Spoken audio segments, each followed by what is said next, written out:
Welcome back, my Duelist friends. Casual Duelist here, and it's finally Friday. It's almost the weekend again, my friends. So, let's get you guys another deck profile. Let's get that card the heck off the playmat, too.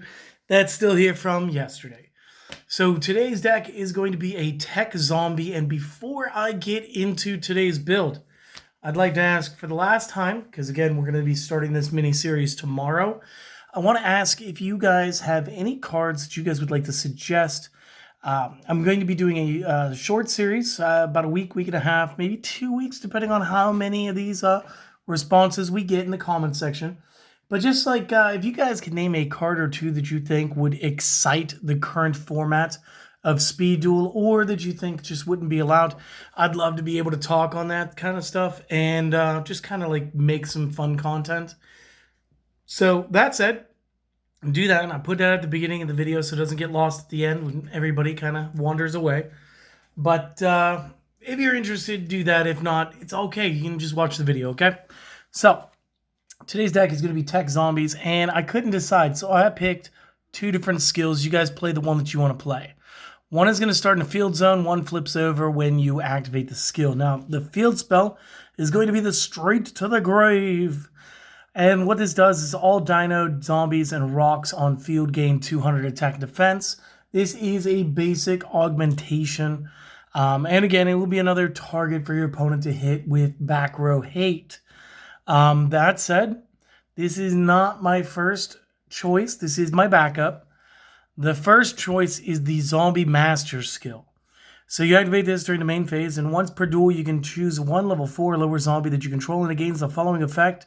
Once per turn, send a monster from the hand to the graveyard, then target a level 4 or lower zombie in either graveyard. Special summon that target. This monster must be faceable on the field to activate and resolve the effects. Now, this is really cool because what it's going to do is it's going to allow us a little bit of manipulation as far as where cards are when they are. So, main deck time, right? 20 cards, of course. And today, no proxies. So first up, we are going to run 3 copies of the Goblin Zombie. Now, when this one inflicts battle damage to the opponent, you send the top card of their deck to the discard. If this is sent from the field to the graveyard, and this could be through a tribute or by battle, add 1 zombie with 1200 or less defense from deck to hand. Now, I'm going to start noting when something is searchable. And of course, Goblin Zombie may search Goblin Zombie. Plus, he looks rad, doesn't he? So next up, and totally searchable, will be the Heavy Knight of the Flame, which kind of an upsetting looking zombie when you ask me, because his head basically looks like a bowling ball. And if you guys don't believe me, let's go get the close up. Wow. And as a Gemini, he will be treated as a normal monster at first. You will need to use a second normal summon in order to give him his effect. Or, the way we're going to play this is we're going to bring him back with the Zombie Master effect in order to then give him the normal summon after special summoning him, which is actually the way I want to do this. And his effect is just kind of crazy. So at the start of the damage step, if he attacks a special summoned monster card, you can just straight banish that card. So, like, Heavy Knight of the Flame, kind of heavy-handed when it comes to this effect. So, fantastic. And, of course, since we've got 6 non-tributes, we need to have some tributes. So, first up is my old boy, Ryokoki. And I call him Koki. You guys might call him Kokai or something. I don't know. I'm going to keep calling him Koki. We used to call him Ryokoki, which is also very fun. He also looks very cool. But the effect here is not only is he going to be like a base Monarch stat, single tribute 24, he's non-searchable with 2,000 defense points, but I think it's necessary to point out he has 2k defense points. At the end of the damage step, if he battled a warrior or a spellcaster, which are still relatively easy to run across, then you just destroy that monster by effect. So even if the monster's in defense, if it was too big for us to break, whatever the response is, Flame Wingman attacks our Koki. Koki's going to revenge kick it. So awesome. And then last but not least, I am running 2 copies of Curse. Now, if you do want to change this lineup at all, I would probably take out 1 Koki and just keep the double Curse, and then just add another spell trap of your choice, my friends. And, of course, I've got an answer for what that should be as well, so I'll give you that in a moment. Vampire's Curse, also searchable, very searchable, through the Goblin Zombie. When it is destroyed by battle and sent to the graveyard, and again, since yesterday's viewer submission made me change my opinion on this guy, you could choose to pay the 500 life points when that happens, special summon him during the next standby phase, or the standby phase of the next turn, which would, of course, be the opponent's turn if it's on our turn that he gets kicked. Our turn if he gets kicked during the opponent's. Special summon him with an additional 500 points of attack. So he will come back at 2,500. So again, I don't mind giving him 500 hit points to give him 500 attack points. So right now, this is really cool. And this really helps against, again, everything that is Shrink and Book of Moon. Or any of the other really cool things that I've been doing. Now, going into the main for the spells. I am doubling up on the Book of Life.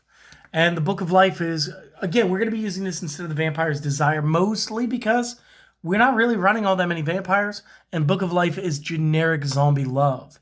So target a zombie monster in our own graveyard or one in the opponent's graveyard. Special summon the first while banishing the second. So we go ahead and we remove their Dead Z from the game in order to bring back and reanimate ours. So very cool. 2 Books of Moon, because obvious reasons. Everything that shuts us down can help shut them down. This allows us to, again, keep a Goblin Zombie up. We can go ahead and summon a Goblin Zombie, use the Heavy Knights with the Zombie Master skill, and we can start developing into much larger plays. Cosmic Cyclone, yes, 1. Hammer Shot, yes, 1. If Koki to 1, Hammer Shot to 2. Night Beam for the additional back row with no response.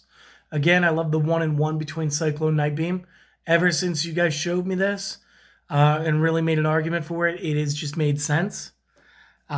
Next up, 2 copies of Shrink, because again, very combat oriented. We do kind of want to keep the Heavy Knight around long enough to start abusing his effects, because again, if we do that effect, then pitch, turn him into the Zombie Master, pitch the Koki to bring back the zombie. We can use the Book of Life to bring back the Ryokoki.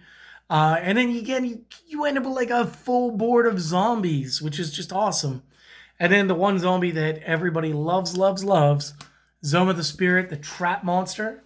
And again, he's just kind of here as like another layer of insurance. He's going to do great things for us.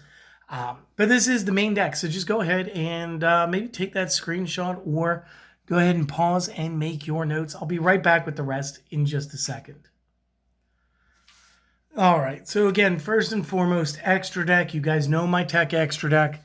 It's always going to be Blue Eyes Ultimate, Cyberblader, Psy End, Destiny End, Uja King, and TI's Restrict. Again, he's very technical, can block out the opponent's every monster zone, has that nice little damaging once per turn spot destruction effect. Biggest piercing damage inflictor in the game right now. Has 3 effects. It seems like she was just built for this game format. And again, right now, Blue Eyes Ultimate is still the strongest. Personally, my side deck, I do carry a second Hammer Shot. This could be a third, or you could swap this out later as well for another copy of something else that you want to play as tech. I am playing my third Shrink in my side deck today. I'm going to be playing 2 copies of Mind Crush because, again, going into games 2 and 3, you should be more familiar with what the opponent has had, and you will know which cards to call out in order to avoid getting beaten by them. And then I'm just doubling up on the Waking the Dragons this time. And again, the way this works is when this is set in its owner's control and it leaves the field because of an opponent effect and is now either banished or in the graveyard, we can special summon a monster from our deck or the extra decks. That's how you play those guys. But additionally, when you're playing this deck, this could be a special summon for the Heavy Knight, allowing you to go ahead. Your opponent's like, oh, well, I'll just attack it beforehand. You go like, Shrink.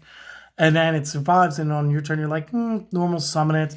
And now if you come at him with a special summon monster, he's just going to go ahead and banish it, or you can put out Koki, or you can put out the Curse. It makes it very tech and makes everybody very eligible to do a ton of stuff. So, This, for now, my friends, is my tech zombies. I do hope that you've enjoyed it, and if you have, consider supporting the channel. A couple of easy ways to do that. You guys could like, comment, and subscribe to the channel. That always helps. Maybe you want to help me buy extra sleeves for the future, because I still have a ton of unsleeved cards, not just in this game, but in other games as well, because I play too many of them. If that is, of course, the case, I will leave a link to my Buy Me a Coffee down in the description below. And guys, honestly, just go out and do me the favor and have a wonderful day. You take today's great energy into your weekend. I mean, granted, I've been on vacation all week, but just go out, enjoy the day, enjoy the rest of the weekend, and I hope to see you guys again tomorrow, okay? See you later, my friends. Peace.